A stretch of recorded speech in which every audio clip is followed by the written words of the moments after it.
സുമിത്രേ, ഇന്ന് സൺഡേ അല്ലേ? ഈ മൺഡേ ടു സാറ്റർഡേ ജോലി ചെയ്ത് രമേശ് ചേട്ടന് മടുത്തു. ഇന്ന് ഞാനൊന്ന് റിലാക്സ് ചെയ്യട്ടെ. അത് പിന്നെ എനിക്ക് അറിഞ്ഞൂടെ രമേശ് ചേട്ടന്റെ കഷ്ടപ്പാട്. ഇന്ന് ഫ്രീ ആയിട്ടിരുന്നോളൂ. സിനിമ കണ്ടിട്ട് കുറെ കാലായി. ഞാൻ ഇന്നൊരു സിനിമ കണ്ടേ. നീ പോയിട്ട് നല്ല സ്ട്രോങ് ഒരു ഗ്ലാസ് ചായ ഉണ്ടാക്കി കൊണ്ടുവരാ. അത് ഞാൻ ഏറ്റു.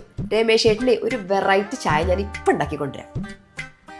ഓ രമേശ, നടക്കുന്ന ഉച്ചക്ക് എന്താ കഴിക്കാൻ സ്പെഷ്യൽ വേണ്ടത്? അമ്മയുടെ സ്പെഷ്യൽ മെഴുക്ക് പറ്റി രസമായിക്കോട്ടെ, പൊള്ളിക്കും. പോരാ, നനക്ക് വേണ്ടിട്ട് ഒരു പാലടപ്രഥമന് ഞാൻ വെക്കുന്നുണ്ട്. അമ്മ പായസം കൂടെ തന്നേ. രമേശ് ചേട്ടാ, എന്തുറക്കറങ്ങണത്? മനുഷ്യനെ മൺഡേ ടു സാറ്റർഡേ ജോലി എടുത്ത് ഊപ്പാട് ഇളകിയിരിക്കുക. ഞാനൊരു സ്വപ്നം കണ്ടിരിക്കുന്നു. നിങ്ങളുടെ ഒരു സ്വപ്നം അറിയാൻ വയ്യാഞ്ഞിട്ട് ചോദിക്കുക.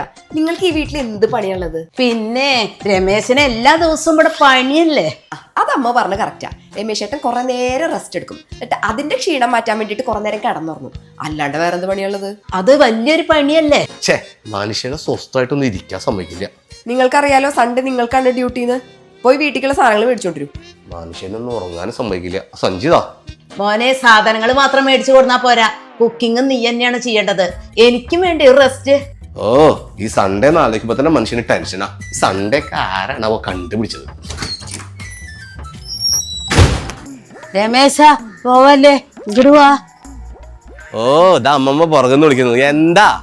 രമേശ, നിന്റെ കാര്യം ആലോചിച്ചിട്ട് അമ്മമ്മയ്ക്ക് ഭയങ്കര വിഷമമുണ്ട്. ആവു, അമ്മമ്മക്കെങ്കിലും മനസ്സിലായല്ലോ. നീ അപ്പുറത്തെ ഗോപാലേട്ടന്റെ തൊടി പോയിട്ട് ഒരു 10 അടയ്ക്ക പറിച്ചു പോവാ. അത് ശരി. അപ്പൊ അടുത്ത പണി തരാനായിരുന്നില്ലേ ഈ സോപ്പിങ്? ഈ എന്നോട് അത് ഇതൊന്നും പറയണ്ട, മര്യാദക്ക് സാധനം ഇങ്ങോട്ട് കൊണ്ടുവരേ. ഇങ്ങോട്ട് തരൂ. വയസ്സാം കാലത്ത് ഓരോ മുറുക്കല്. സൺഡേ ആയി തുടങ്ങും ഓരോരുത്തരും ഓരോ പണി തരാൻ. യോഗമല്ലാതെ എന്താ പറയാ?